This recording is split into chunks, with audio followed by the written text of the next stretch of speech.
Hello, my dear students. I am Sivraj Singh Bist, lecturer English, SIC Jayanti. Again, I welcome you to this English class. My dear students, today I am going to tell you about lesson number 3rd in your textbook of Vistas supplementary reader. And the lesson number 3rd is very important for your examination point of view, and the name of this lesson is that journey to the end of the earth, and the whole theme of this lesson is completely related to scientific based composition. And here, all of first, before we start this lesson, we must understand the significance of the title, Journey to the End of the Earth. Journey to the End of the Earth, you know, journey, यात्रा को बोलते हैं, to the end of the earth. End का मतलब होता है अंत, और अर्थ का मतलब आप जानते हैं पृथ्वी. तो यहां पे इसका शाब्दिक अर्थ निकालने पर जो अर्थ बनता है, पृथ्वी के अंतिम सिरे तक की यात्रा. ठीक है, journey to the end of the earth, and written by Tishani Doshi. तो my dear students, topics including of this lesson. Number first, about the author या about the lesson. Number 2, expression of the lesson.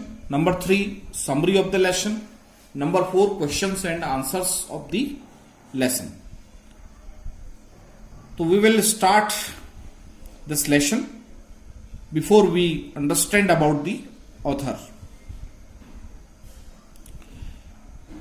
About the author, Tisani Doshi was born on 9 December 1975 in Chennai. She is an Indian poet, journalist and dancer. Her first poetry collection, Countries of the Body, won the 2006 Forward Poetry Prize for Best First Collection. Her most recent books of poetry, Girls Are Coming Out of the Woods. In Journey to the End of the Earth, Tisani Doshi describes the journey to the coldest, driest and windiest continent of the world, Antarctica. The author began her journey from Madras to Antarctica with a group of high school students to know about the present, past and future of the earth and its condition. So my dear students, about the author, when we are talking about the lesson, Tisani Doshi was born on 9 दिसंबर 1975, 9 दिसंबर 1975 को इनका जन्म हुआ था चेन्नई में. She was not only an Indian poet but also a journalist and dancer. ये केवल एक कवि ही नहीं थी, बल्कि एक जर्नलिस्ट भी थी, एक पत्रकार भी थी, और उसके अलावा एक डांसर भी थी. Her first poetry collection, countries of the body, ये इनका फर्स्ट पोएट्री कलेक्शन था, कंट्रीज ऑफ द बॉडी, और जिसके लिए उनको जो है प्राइज भी 2006 में मिला. Forward poetry prize for best first collection, इस फर्स्ट कलेक्शन के लिए. Her most recent books of poetry, girls are coming out of the woods, और उनकी जो महत्वपूर्ण एक पोएट्री की जो किताब थी उसका नाम था girls are coming out of the woods. In journey to the end of the earth, in this lesson, in this representing lesson, Tishani Doshi describes the journey to the coldest, driest and विंडेस्ट continent of the world. इस संसार का जो सबसे ज्यादा ठंडा है, driest नमी वाला है, ड्राई है, उसके अलावा जो है जो इस तरीके का सबसे ठंडा है, ऐसा ही कंटिनेंट ऑफ द वर्ल्ड है. संसार का एक ऐसा महाद्वीप है जिसके बारे में उन्होंने यहां पर बताया है. अभी कौन सा महाद्वीप है आपका, इसको कहा गया है अंटार्कटिका. तो the author began her journey from Madras to describe with a group of high school students to know.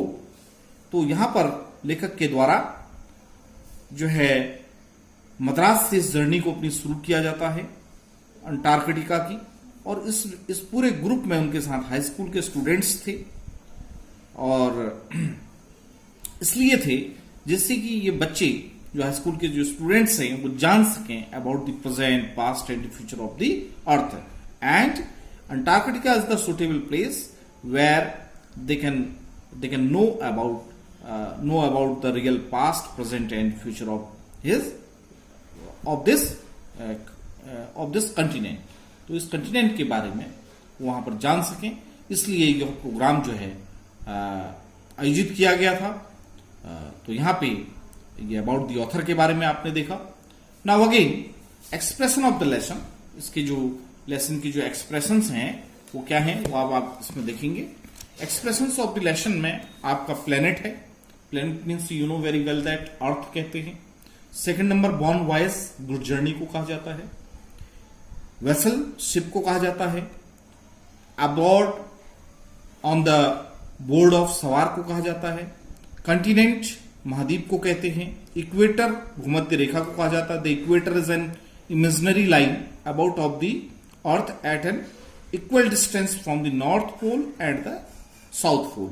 आपको पता है east pole, north west pole, north pole और south pole means 4 directions including of this east, west, north and south. ऐसे ही इसकी जो बराबर जो दूरी है वो नॉर्थ से और साउथ से बराबर की है, इसलिए इसको भूमध्य यानी कि पृथ्वी के बीच की रेखा कहा जाता है, इसलिए इसको इक्वेटर कहा जाता है। बॉडीज ऑफ वाटर, विभिन्न प्रकार के bodies of water means oceans जो है हमारे समुद्र जो है, हिंद महासागर, प्रशांत महासागर, अटलांटिक महासागर, है ना, तो बे ऑफ, ये सारे जो हैं हमारे ओशियंस कहलाए। Ecospheres, a rain in which life exists the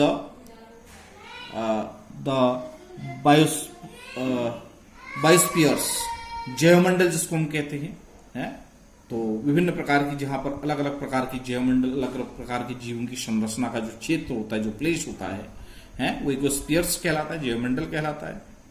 expensive, अपने आप में ये covering with area, wide area जिसको हम कहेंगे, विस्तृत, विशाल। Landscape, all the visible features of an area of land, जो चारों तरफ जो दृश्यावलियां होती है, भूमि के चारों तरफ जो दृश्य है उनको कहा गया है लैंडस्केप। हॉरिजन जो है the line of which the earth surface and the sky appear to meet, ऐसा पॉइंट उस हॉरिजन कहलाता है जहां पर हमें ऐसा लगता है कि पृथ्वी आसमान के साथ क्या कर रही है, आपस में मिल रही है, उसको क्षितिज के नाम से हम लोग जानते हैं। Profound, very great. इमेंसिटी, विशालता को कहते हैं, लार्जनेस को कहा जाता है।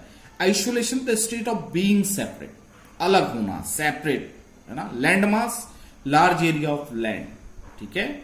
जॉइंट कहते हैं वेरी लार्ज, बहुत विशाल, बिग, बड़ा।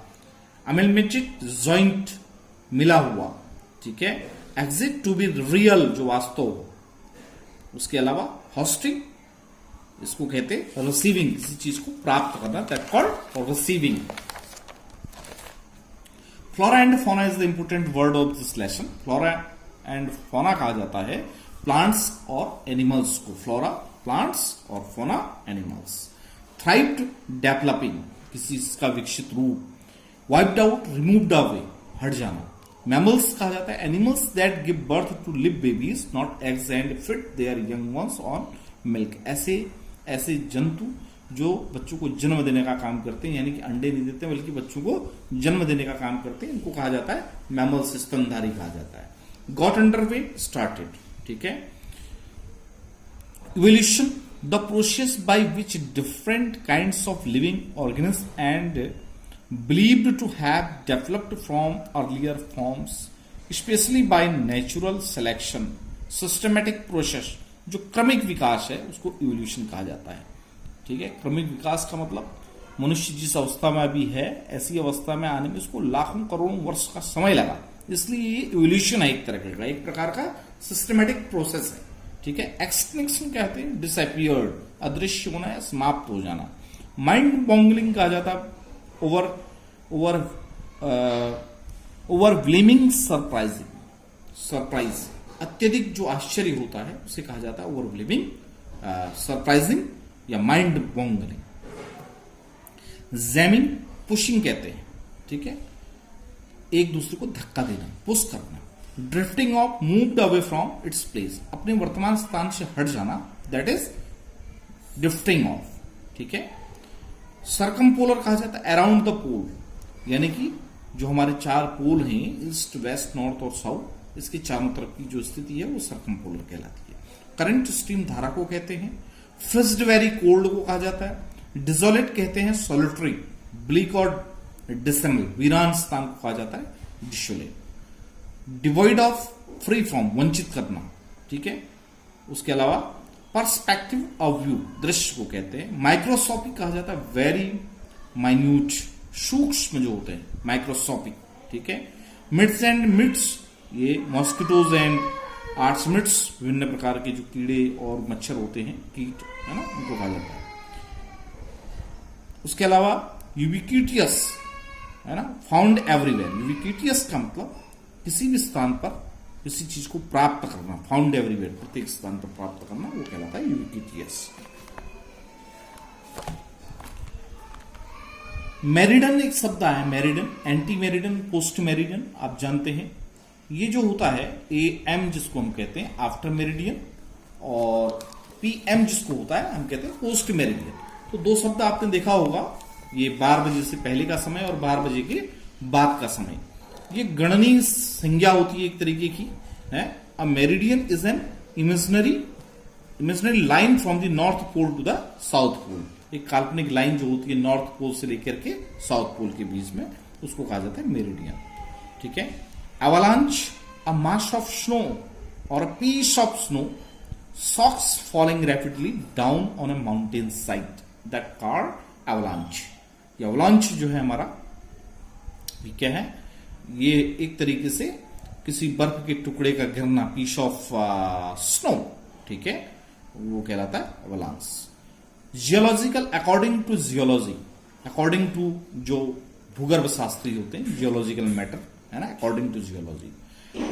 प्रोगोनाइज, इसको कहा जाता है डिक्लेरेशन, फॉरकास्ट जिसको हम कहते हैं, फोरकास्ट यानी कि किसी चीज की घोषणा करना। Dominance, power and influence over nature, nature के ऊपर डोमिनेट, संप्रभुता या प्रभुत्व स्थापित करने को डोमिनेंस कहा जाता है। हॉर्डली कंसिस्टेड, स्ट्रांगली चैलेंज्ड, अत्यधिक शक्तिशाली, चैलेंज करना, चुनौती देना। प्रिस्टाइव इन इट्स ओरिजिनल कंडीशन, वर्तमान स्थिति को कहा जाता है। ठीक है। Ice course, the centre part of ice. ठीक है। रेस्पेक्टिव, रिलेटिंग, सेपरेटली, संबंधित। Latitude, it is a very important word, latitude, a place line north और साउथ ऑफ द इक्वेटर। ठीक है। ये कहलाती है हमारी अक्षांश रेखाएं। लॉन्गिट्यूड, ईस्ट और वेस्ट ऑफ मेरिडियन, ईस्ट और वेस्ट ऑफ मेरिडियन, ये पूर्व और पश्चिम की जो रेखा होती है, की तरफ की जो रेखाएं होती है, उसको कहते हैं लॉन्गिट्यूड। तो लेटीट्यूड और लॉन्गिट्यूड। ठीक है। कोलैप्सिंग मींस होता है सडनली फॉलिंग डाउन, सडनली, अचानक कोई चीज का गिरना। Biodiversity, it's also very important word of science, biodiversity. Biodiversity means the variety of planet and animal life on the Antarctica. Repercussions, a consequence of action. Photoplankton, plankton consisting of microscopic plants, ऐसे plants जिनको हम किससे देख सकते हैं, केवल सूक्ष्मदर्शी की सहायता से देखा जा सकता है। कॉन्सिक्वेंस ऑफ एक्शन, ऊपर वाला जो था, किसी चीज का परिणाम, कॉन्सिक्वेंस ऑफ एक्शन, करने के फलस्वरूप कोई चीज का परिणाम, that called consequence. Phytoplankton, plankton consisting of microscopic plants, तो जिनको सूक्ष्मदर्शी की सहायता से देखा जाता है, ऐसे प्लांट्स को कहते हैं phytoplankton. Mammoths, large extinct elephants of the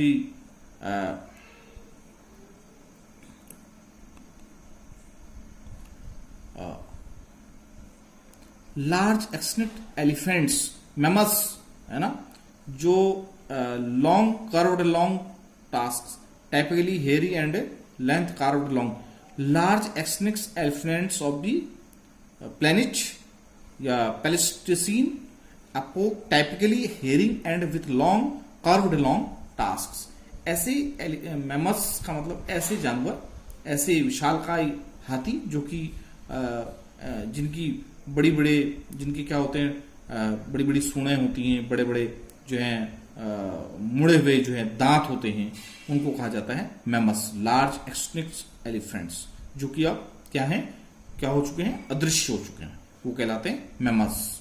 ठीक है, ये प्लेस्टोसीन अप्रोच टाइपिकली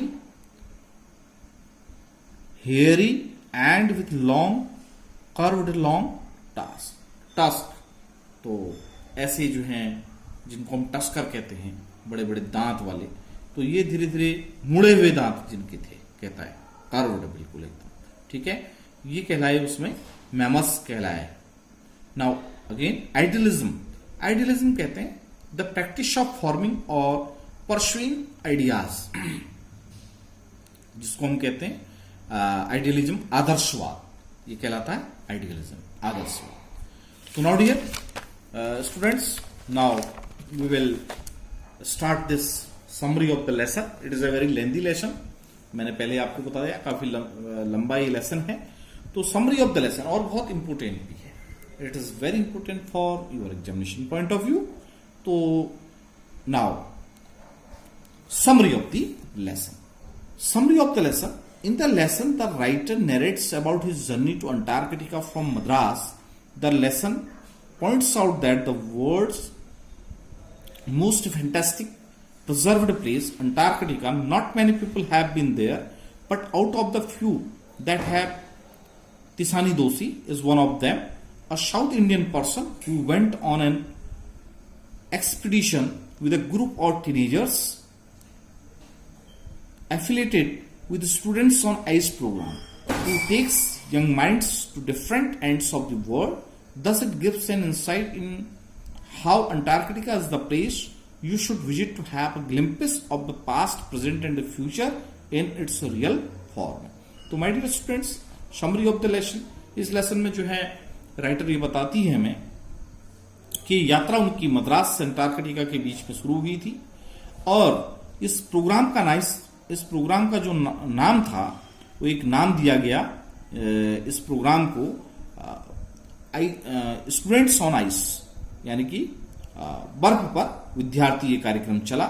और बर्फ पर विद्यार्थी ये कार्यक्रम इसलिए चला, ये with a group of teenagers affiliated with students on ice program, ये जो मैंने अभी आपको बताया, ये प्रोग्राम चला। और ये प्रोग्राम का एक हिस्सा थी ये राइटर भी, Tishani Doshi was the part of this program, वो भी इसकी एक पार्ट थी, एक हिस्सा थी।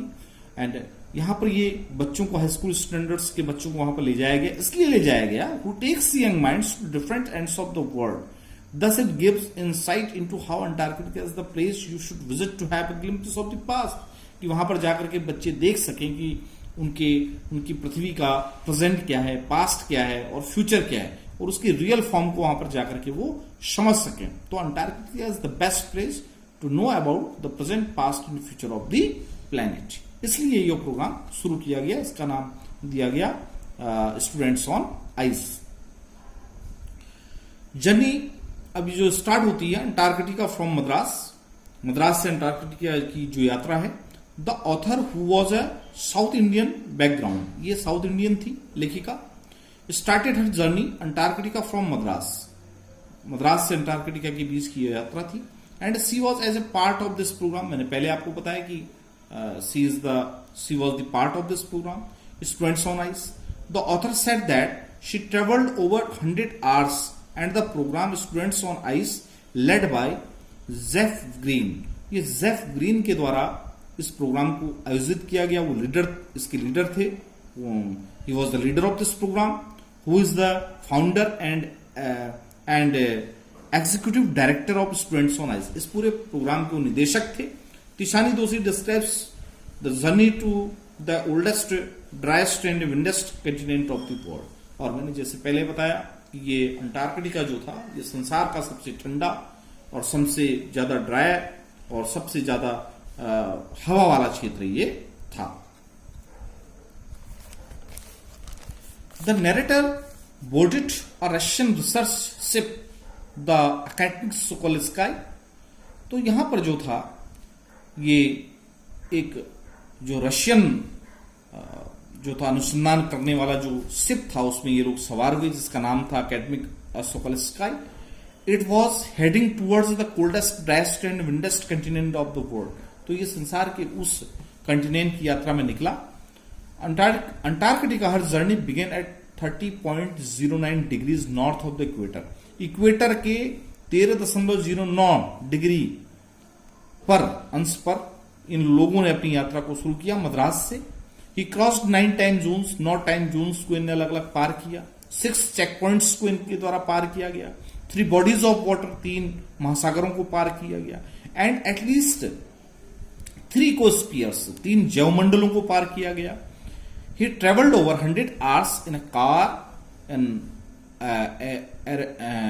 Airplane and ship to reach there. तो by airplane, by airway, by roadway and by the way of water, हम कह सकते हैं कि जहाज के रास्ते, समुद्र के द्वारा, इनके द्वारा अलग अलग तरीके से इन माध्यमों से 100 घंटे में इस यात्रा को अपना पूरा किया गया।